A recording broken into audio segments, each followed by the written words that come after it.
Saudara Polda Metro Jaya mengaku akan segera melakukan gelar perkara kasus pencemaran nama baik yang diadukan Presiden ke-7 Joko Widodo terkait dugaan ijazah palsu. Sejauh ini, penyidik telah memeriksa 117 saksi dan 19 ahli. Terkait pemeriksaan terlapor Egy Sujana, menurut polisi, yang bersangkutan masih absen dalam panggilan kedua karena alasan sakit keras. Selain itu, gelar perkara antara penyidik Subdit Tamnel dengan Jaksa Penuntut Umum di Kejati DKI akan dilakukan dalam waktu dekat. Polisi memastikan pengusutan kasus yang menjerat Roy Suryo CS itu tidak mengalami kendala dan menjamin penyidikan berlangsung hati-hati. Terima kasih rekan-rekan. Hati-hati di jalan. Ada satu terlapor inisial ES itu belum dilakukan pemeriksaan sebagai saksi karena sudah dikirimkan panggilan 2 kali, telah diterima oleh keluarga dan pengacara terlapor, namun tidak hadir dengan alasan sedang sakit keras. Dalam rencana tidak lanjut yang disampaikan penyidik kepada kami, maka dalam waktu dekat juga akan dilaksanakan ekspos atau gelar perkara antara penyidik Subdit Kamnek dengan rekan-rekan dari Jaksa Penuntut Umum di Kejati DKI, ya.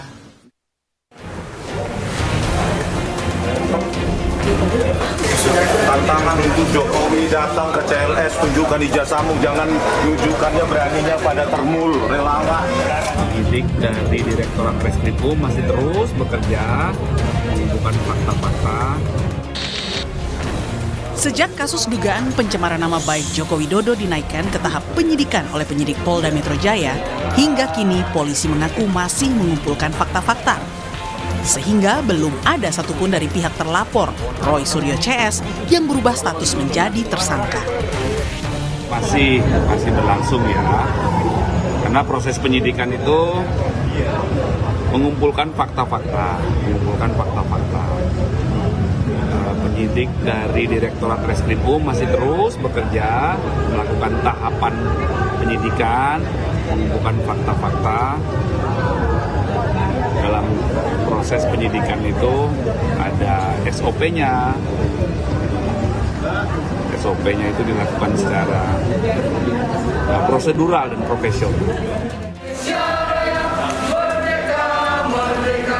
Tak hanya di Jakarta, kasus ijazah Jokowi di Pengadilan Negeri Sleman, proses mediasinya lagi-lagi berakhir deadlock. Hal ini karena pihak tergugat, yakni Jokowi, bersikukuh menolak memperlihatkan ijazahnya di hadapan penggugat. Sementara pihak penggugat menilai Jokowi tidak menghormati pengadilan karena lebih memilih memperlihatkan ijazahnya kepada para relawannya. Untuk tergugat satu, dalam ini Pak Jokowi supaya memperlihatkan ijazah aslinya. Namun demikian kami tolak secara tegas dengan alasan bahwa penggugat tidak memiliki otoritas sebagai aparat penegak hukum sehingga tidak ada kewajiban bagi Pak Jokowi untuk memperlihatkan. Kemarin itu beliau bertemu dengan Budi Ari, Freddy Damanik dari Projo, itu kemudian ditunjukkan.